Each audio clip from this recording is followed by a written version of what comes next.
Halo Gapers, kembali lagi ke podcast GPIB Ora et Labora Serpong yang ketiga bersama gue Salomo Ryoko selaku moderator pada hari ini. Jadi pada podcast kali ini kita kedatangan tamu yang sangat spesial nih teman-teman. Kira-kira udah pada kenal belum siapa tamunya? Langsung aja kita tanyain ya. Halo Kak Kiki. Halo Salomo, apa kabar? Baik, Halo Kak Kiki. Halo Gapers. Jadi di kesempatan kali ini nih mungkin kita akan membahas tema yang cukup spesial juga. Namun sebelum itu mungkin dari Kak Kiki sendiri boleh memperkenalkan diri kepada teman-teman GP. Oke. Kenalan ya. Iya betul. Halo teman-teman, nama lengkapku sebenarnya panjang banget ya, Priscilia Susan Mistero, tapi aku biasa dipanggil Kiki karena menikah dengan seseorang bermarga Suryabara. Jadi sekarang namaku nambah nih. Jadi aku biasa dipanggil Kiki Suryabara Mistero. Apa lagi yang perlu dikenalin? Mungkin dari kesibukan kakak sehari-hari atau kesibukan pelayanan. ya.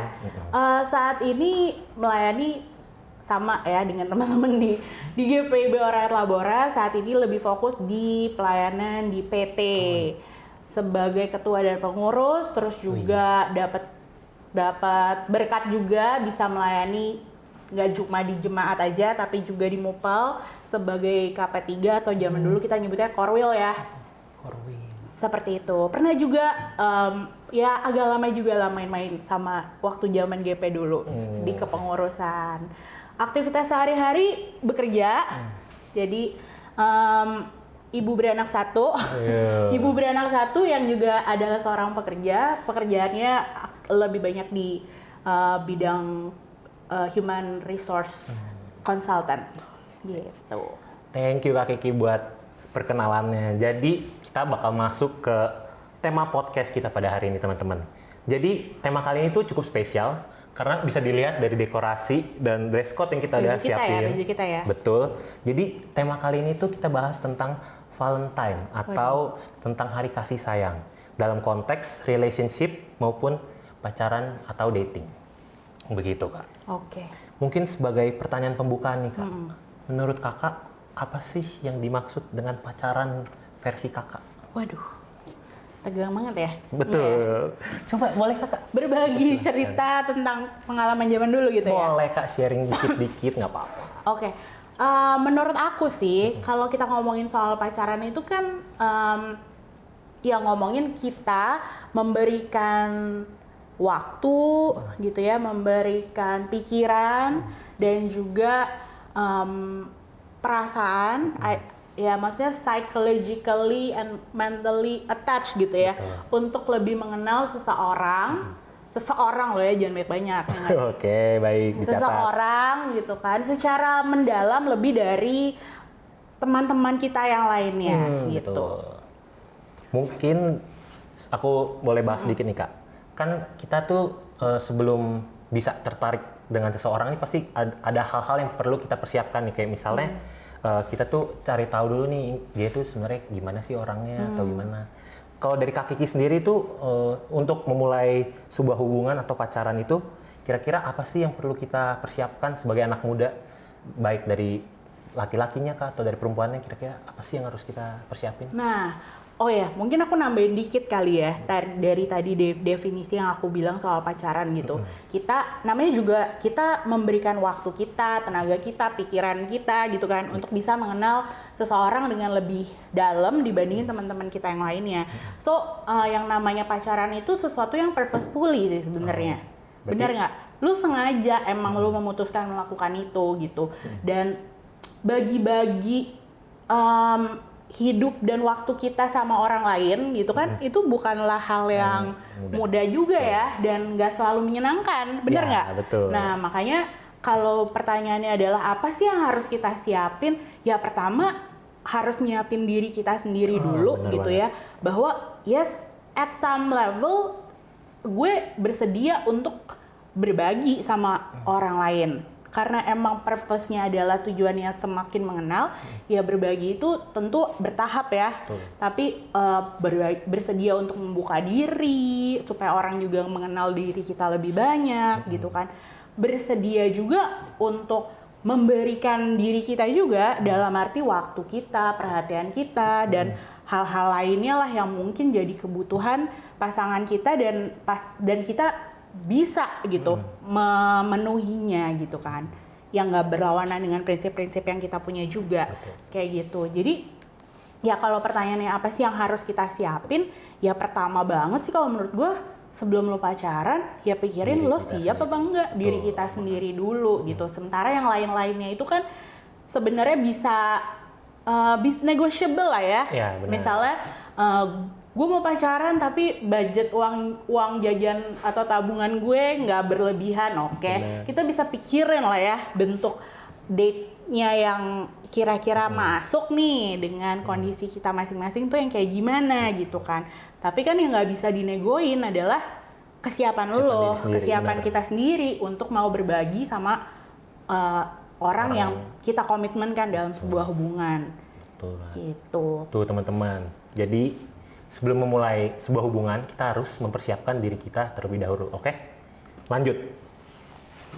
Kita lanjut ke pertanyaan selanjutnya nih Kak. Dalam sebuah hubungan ini kan pasti ada naik turunnya Kak. Yes.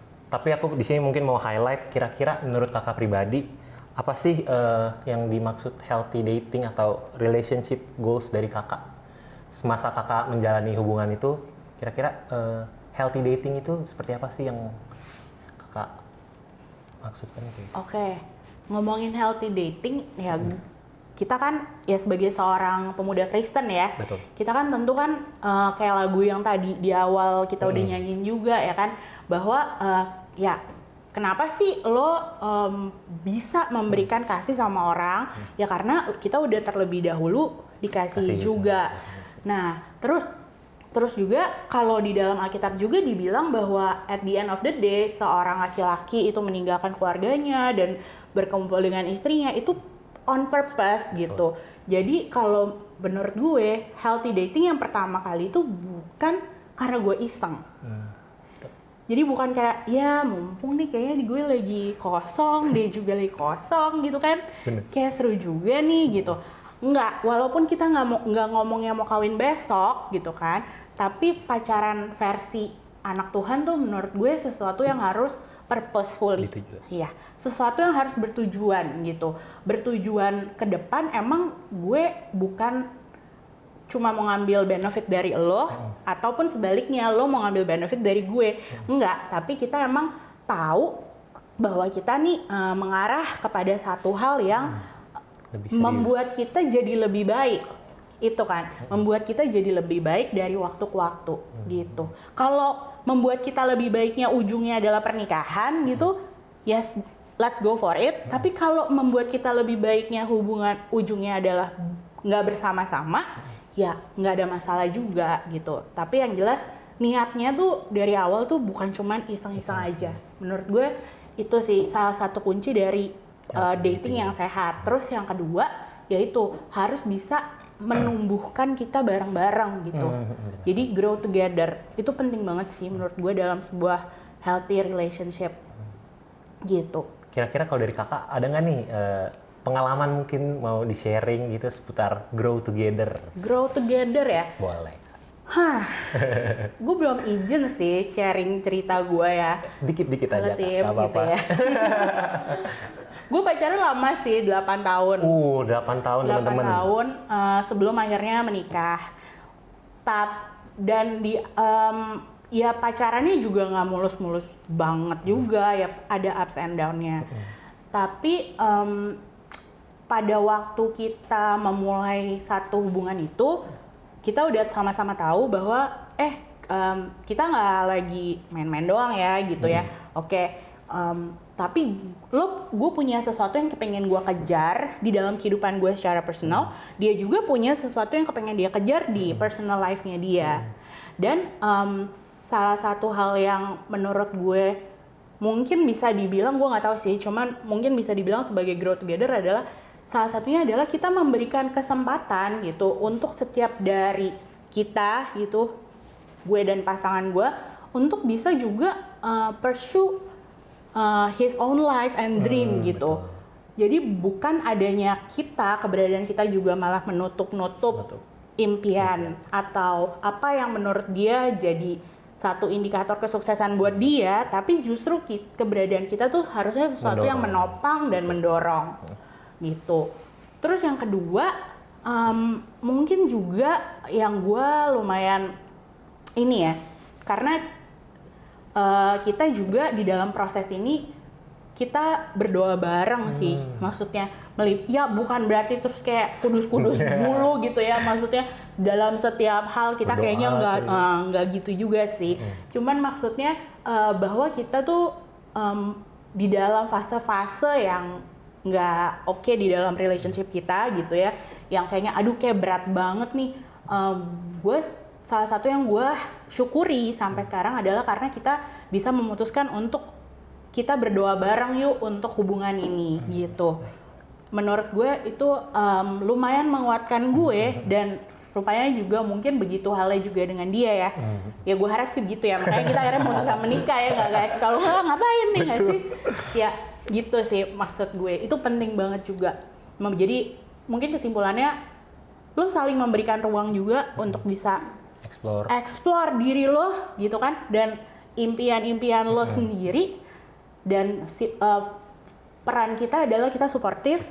Dan yang kedua jangan lupa untuk melibatkan Tuhan di dalam hubungan lo gitu, karena at the end of the day kayak lagu kita tadi, balik lagi ya. Betul. Karena kan kita bisa mengasihi ya karena kita udah lebih dulu dikasihi gitu. Oke. Berdasarkan pengalaman kakak tadi nih, kan tadi kakak udah sempat mention kakak udah pacaran cukup lama tuh, 8 tahun kan. Iya. Kira-kira pasti kan selama 8 tahun ini kan ada ups and down. Terus mungkin yang jadi pertanyaanku ini, kira-kira kalau misalnya kakak mengalami fase bosen tuh pasti pernah kan? Ada lah. Kira-kira itu tuh gimana sih cara kakak untuk men-tackle hal tersebut biar bisa works lagi, biar cair atau biar gimana? Biar cair lagi ya. Kalau kita ngomongin ini ya, karena gue belajar psikologi juga ya. Iya, boleh. Jadi latar proses pacaran orang itu kan mulai dari lo adalah yang namanya honeymoon phase-nya gitu ya. Betul. 6 bulan pertama guys, konon kabarnya ya. 6 bulan guys. Di saat lo jatuh cinta itu kan otak kita menyuntikkan hormon cinta, oksitosin, ya kan? Oksitosin itu kabar baiknya waktunya nggak lama. Nggak lama, paling lama cuma 2 tahun aja gitu. Jadi spark bunga-bunga, aduh ganteng banget, aduh dia gak cakepnya dari sudut cuma 30 derajat, gue lihat dari belakang, dari depan gitu, pokoknya semuanya cakep banget lah. Nah, nggak lama itu fase-fase kayak gitu, kurang ya rata-rata 2 tahun maksimal. Fase-fase honeymoon let's say paling cuma 6 bulan lah. 6 bulan paling lama setahun ya, urusan pacaran kita. Abis itu kan kita mulai mengalami fase-fase struggle. Lo semakin lama pacaran semakin mengenal kan dia kayak gimana. Kok dia gini ya, kok dia gitu ya, kok ternyata gue sama dia nggak sepaham dalam hal A, B, C dan lain sebagainya. Nah, ketika kita masuk di dalam fase tersebut, itu kritikal banget sih. Untuk akhirnya lo berpikir bahwa yes, gue mau bersusah-susah memahami orang ini atau enggak gitu. Jadi point of decision-nya tuh sebenarnya di level itu gitu. Baru abis itu mungkin lo akan mulai, oke, gue mau mulai deh win-win sama orang ini. Apa yang bisa gue tolerate, apa yang gue nggak bisa tolerate gitu kan. Dan itu ada fasenya gitu. Dan mungkin itu lu udah 2 tahun berjalan baru agak lebih stabil gitu ya. Sampai terus akhirnya melewati fase itu, lu sama-sama udah dapet treatmentnya dan akhirnya memutuskan untuk punya komitmen yang lebih serius dibandingkan apa yang kita punya saat ini gitu. Nah, balik lagi untuk ngelewatin fase yang kayak landai gitu ya, itu kan nggak mudah ya. Makanya dibilang namanya cinta itu ada 3 men. Jadi yang pertama ada passion, si 6 bulan itu ya. Yang kedua ada yang namanya intimacy, kedekatan lu gitu kan, seberapa sering lu kontak sama dia, ngobrol-ngobrol gitu kan. Dan yang ketiga adalah komitmen gitu. Nah, ketika passion lu udah mulai turun, 2 hal yang lain ini bekerja lebih ekstra dibandingin yang lain gitu kan. Bayangin aja kalau kita udah mulai bosan, Terus habis itu gue memutuskan untuk gue nggak mau kontak sama dia. Ya intimasinya makin nggak ada. Iya, benar. Ya kira-kira makin bubar dong. Nah, karena ya itu sih menurut gue yang perlu kita sadari, bahwa karena kita memulai ini dengan satu kesadaran bahwa gue emang mau mengenal lo lebih jauh, walaupun ada lah fase bosennya gitu kan, tapi kedekatan itu tetap harus dijaga dan komitmen itu harus dijaga. Nggak apa-apa, kita kan punya kehidupan kita yang lain juga, ya nggak sih? Nah, mungkin yang sering bosen tuh kalau emang lo sehari-hari sama dia melulu, ketemu terus gitu kan. Teman-teman lo ya teman-temannya dia, kayak kita nggak punya kehidupan lain di luar circle kita sama pasangan kita. Nah, sehingga balik lagi kayak yang tadi gue omongin, memberikan ruang untuk masing-masing bisa tumbuh dan gerak sendiri-sendiri tuh penting banget sih, supaya kita juga lebih netral, lebih bisa dan kita akan quote unquote balik lagi ke dia itu kayak recharge gitu. Bukan terus malah ya lah lu lagi gitu kan. Gitu. Mungkin ini sih Kak, aku pengen nanya dikit seputar pengalaman Kakak tadi nih yang sudah bisa dibilang pacaran sudah cukup lama ya teman-teman. Itu 8 tahun bukan hal yang sebentar loh teman-teman. Kira-kira kalau dari Kakak sendiri pengalaman tuh, Kakak pernah nggak sih ada fase di mana Kakak tuh kayak mulai posesif Kak, atau kayak ini kenapa sih kok nggak balas-balas atau gimana gitu? Kira-kira gimana Kak?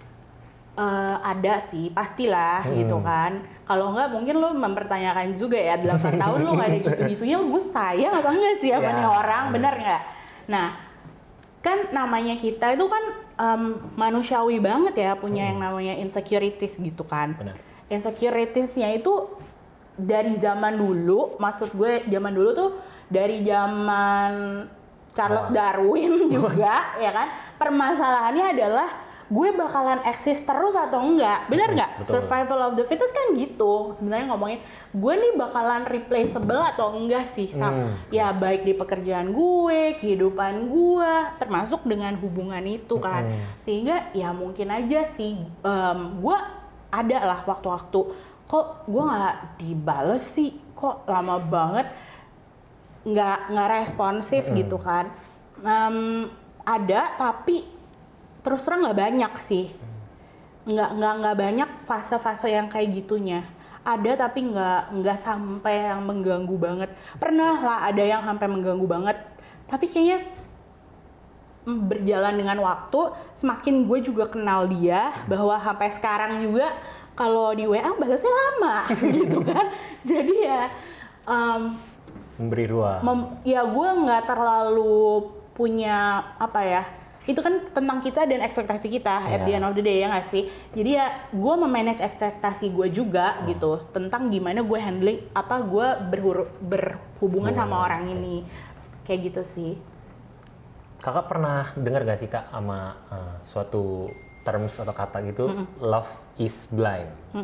Kira-kira menurut pandangan Kakak gimana tuh tentang love is blind itu sendiri? Love is blind ya. Ya, kalau menurut gue sih balik lagi itu 6 bulan pertama honeymoon phase itu maybe love can be blind. Tapi ketika lo udah melewati fase itu, udah lebih intens ketemu, akhirnya yang membuat lo bertahan bukan karena lo buta gitu ya, tapi ya karena lo tahu apa yang mau lo capai bareng-bareng ke depan. Tapi kalau kita ngomong dalam konteks yang lain-lain ya, jadi misalnya kayak ada misalnya orang yang kayak, wah kita udah tahu banget lah ini toxic, terus kenapa lu pertahanin? Saya kayak gitu ya kan, ada juga yang kayak gitu. Ya mungkin aja kita yang nggak tahu apa yang sebenarnya dalam pikirannya dia juga gitu. Tapi ya gitu. By the way emang ada risetnya, kalau lu lagi seneng, lu bakalan cenderung berpikir segala hal tuh positif gitu. Jadi mungkin ya makanya di honeymoon phase itu jadi senang-senang terus karena ya kita juga lagi senang-senangnya bareng, kita ngelakuin hal-hal yang fun bersama-sama gitu kan. Nah, ya di situ mungkin aja kita jadi lebih fokus pada hal positif dari orang ini dibandingkan hal-hal negatif yang mungkin dia punya gitu sih. Oke. Kemudian biasanya nih kalau dalam sebuah hubungan ini kan pasti kita tuh bakal selalu berusaha untuk melakukan yang terbaik lah untuk pasangan kita kan. Kira-kira menurut pendapat kakak sendiri nih gimana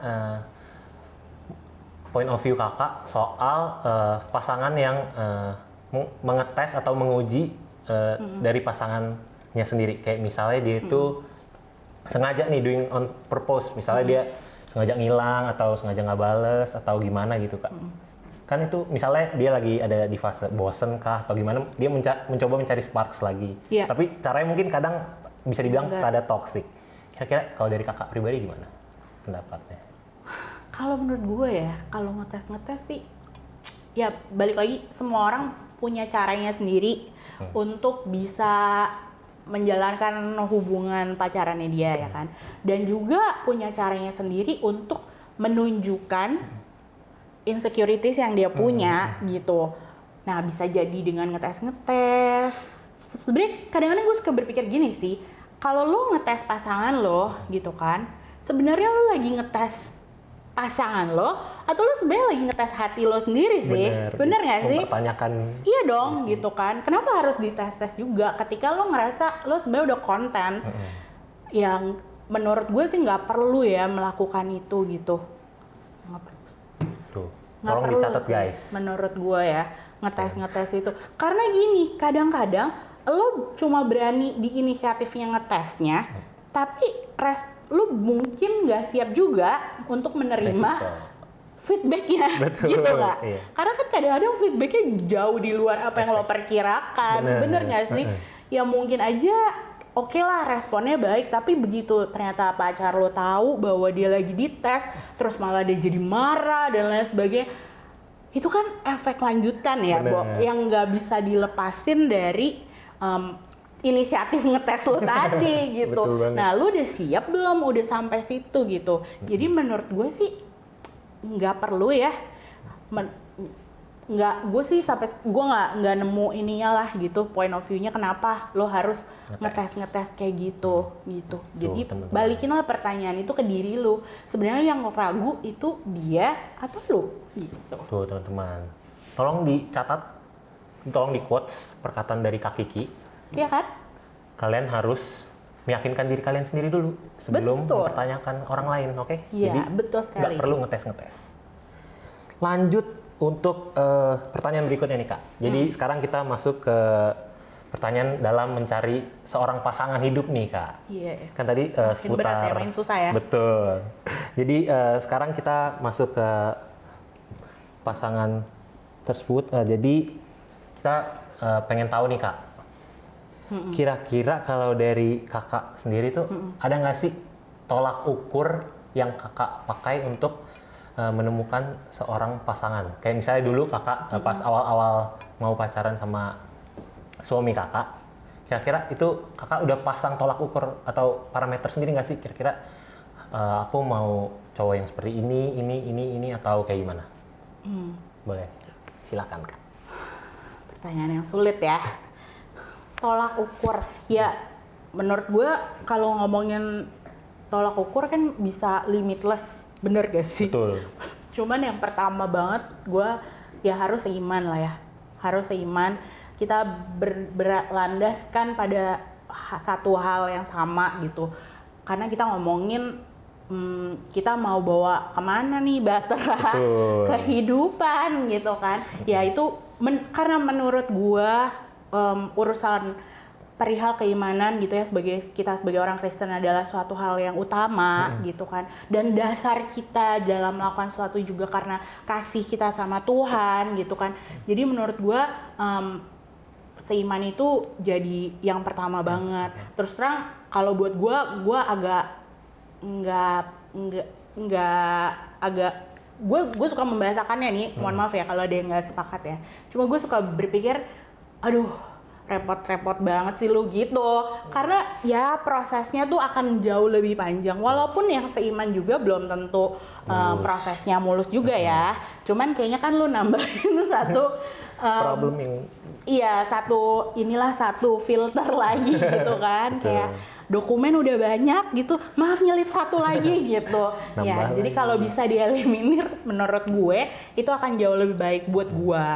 Nah, ngomongin mencari pasangan hidup, ya itu yang pertama tuh itu.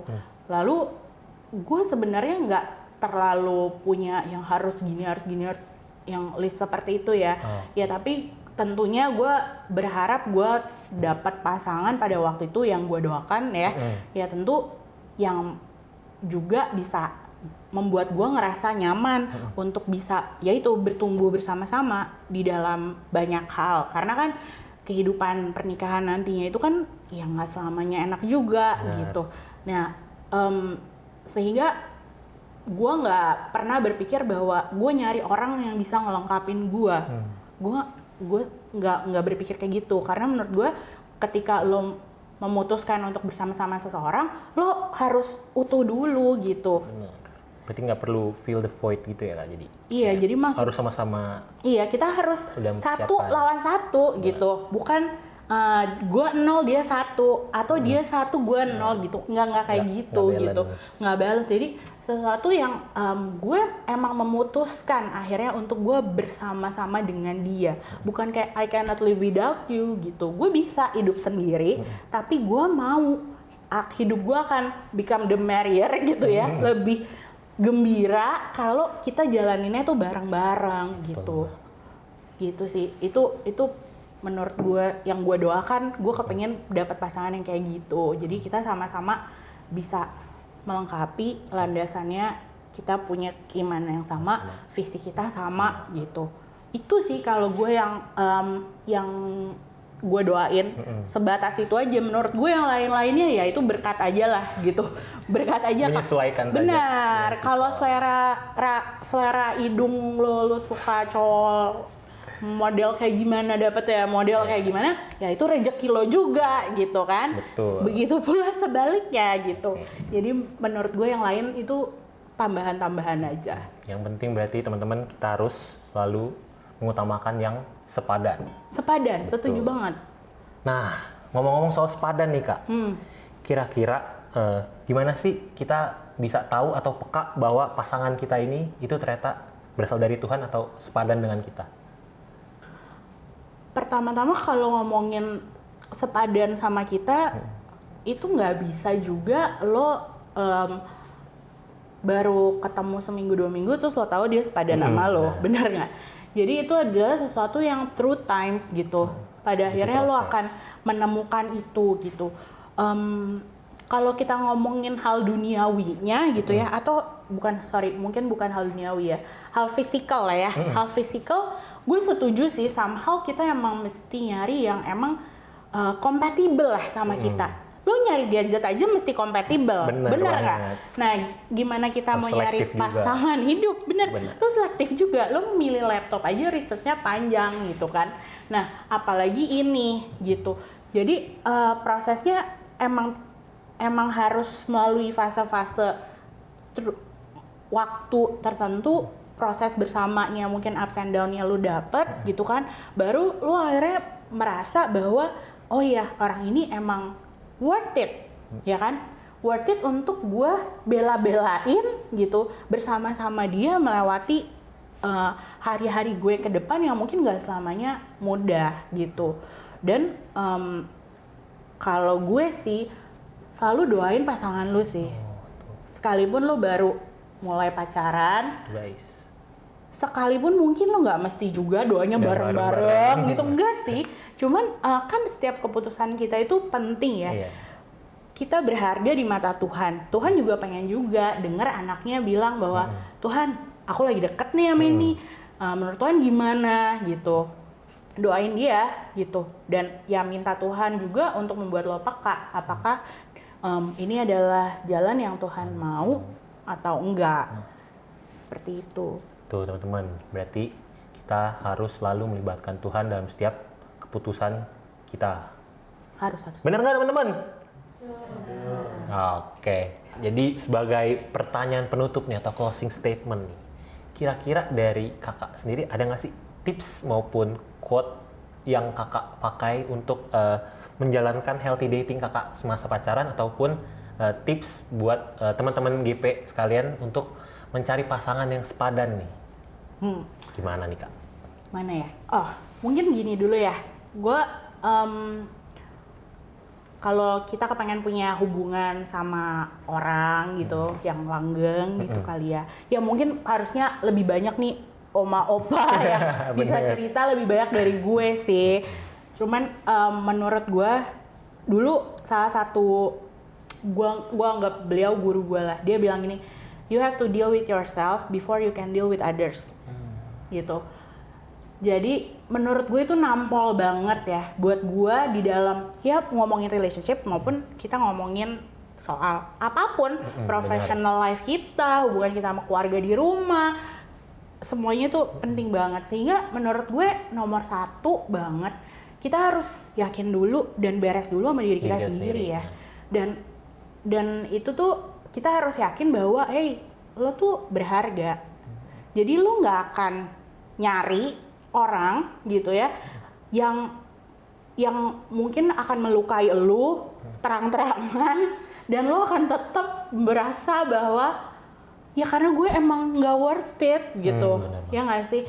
Jadi merasa bahwa kita tuh udah lengkap, bahwa diri kita itu berharga buat Tuhan, kita tuh berharga dan lo tuh udah komplit. Itu nomor satu banget. Yang kedua, di dalam hubungan gitu ya, ketika lo udah menemukan orang itu, nomor satu yang paling penting juga, kita harus saling respect satu dengan yang lain. Harus saling respect itu menghargai apa yang keberadaan dia, keluarganya dia, dan juga impian-impian yang dia punya, gitu kan, memberikan ruang untuk kita tumbuh. Nah, terus yang ketiga, kita juga yang namanya healthy dating, lo harus saling jaga satu dengan yang lain. Karena yang namanya lo pacaran, kita nih kan anak muda ya, yang punya gejolak-gejolak. Tadi gue bilang ya, pacaran tuh 3, ada passionnya. Pasti kita tuh punya gitu ya, naluri-naluri untuk bisa sexually attached and attracted gitu kan, satu dengan yang lain. Dan itu penting, dan itu normal. Nah, permasalahannya kan gimana lo mengekspresikan itu. Nah, sehingga supaya yang gak kelewatan, kan orang suka bilang kan, lo ini harus cowok yang ngejagain cewek. Enggak, menurut gue it should be both ways. Benar. Itu harus yang cewek pun juga harus juga kita saling ngejaga. Gue inget banget gue dalam pacaran gue pernah bilang, kita nih berdua kita mikirnya panjang gitu. Karena kita kepinginnya panjang gitu. Kita nggak mau ada satu atau dua hal yang akhirnya membuat kita mengambil satu keputusan yang mungkin kita belum siap gitu. Sehingga penting banget bagi kita untuk saling ngejagain satu dengan yang lain. Dan yang terakhir adalah dasarnya kan Tuhan, kasih Tuhan, sehingga kebersamaan kita harus bisa bikin kita sama-sama bertumbuh di dalam Tuhan. Kalau gue seneng nih, kayak teman-teman GP banyak yang pelayanan bareng sama pacar-pacarnya, ya kan? Waduh, siapa tuh? Ayo. Siapa ya? Siapa tuh? Coba. Gitu kan. At least it's a good sign ya, bahwa lo melibatkan diri dalam satu komunitas yang gue berharap ya, ini satu komunitas yang tentunya sehat, ya kan? Nah, bertumbuh dalam Kristus, melayani sama-sama, dan mendoakan sama-sama hubungan ini, hubungan yang lo punya gitu. Hasilnya dan rasanya tuh buat gue pribadi itu beda gitu. Ya setidaknya kita menemukan afirmasi-afirmasi yang nggak langsung ya. Ya pacaran gue 8 tahun men, dan itu nggak mudah, nggak semuanya kayak jalan tol gitu ya. Mulus, terus nggak ada berantem. Nggak kayak gitu juga. Tapi at least berjalan sama Tuhan tuh emang nggak pernah mengecewakan. Menurut gue sih itu gitu ya. Jadi kalau ditanya quotes-nya, cara kita mengasihi kita udah tahu ya, ada di Korintus, kasih itu sabar, kasih itu murah hati gitu kan. Itu sesuatu yang sangat indah menurut gue dan harusnya jadi pegangan kita semua. Dan yang terakhir, mungkin bolak-balik gue ngomong mulai dari diri lo sendiri gitu kan. Ada seorang penulis di Inggris, dia bilang gini, jagalah hatimu bersih dan cerah, karena dirimu adalah jendela yang akan kau gunakan untuk memandang dunia. Bayangin kalau jendela rumah kita itu butek, kotor gitu. Mungkin kita nggak bisa lihat matahari yang cerah gitu. 2 hari lalu gitu kan, terang banget ya kan. Terang banget tuh ya. Di dalam mungkin kelihatannya ya butek-butek aja. Karena ternyata bukan yang di luar yang salah. Jendela kita kurang kita bersihin gitu. Jadi jangan lupa, itu yang pertama, jaga hatimu, selalu dekat sama Tuhan karena Dia juga yang jadi sumber ketenangan kita dan gimana kita mengambil pilihan-pilihan yang sesuai dengan apa yang Tuhan mau. Itu sih kalau dari gue. Oke deh Kak, terima kasih banyak nih untuk Kak Kiki atas segala Sama-sama. tips maupun pandangan-pandangan berdasarkan pengalaman Kak Kiki seputar healthy relationship tersebut. Oke, jadi sekian podcast kita pada kali ini. Terima kasih untuk Kak Kiki telah menyempatkan waktu untuk bisa jadi pembicara pada hari ini. Jangan lupa untuk teman-teman GP semua untuk subscribe, like, komen, dan share account kita, oke? Salam Biro Benhur. Tuhan Yesus memberkati. Happy Valentine. Happy Valentine.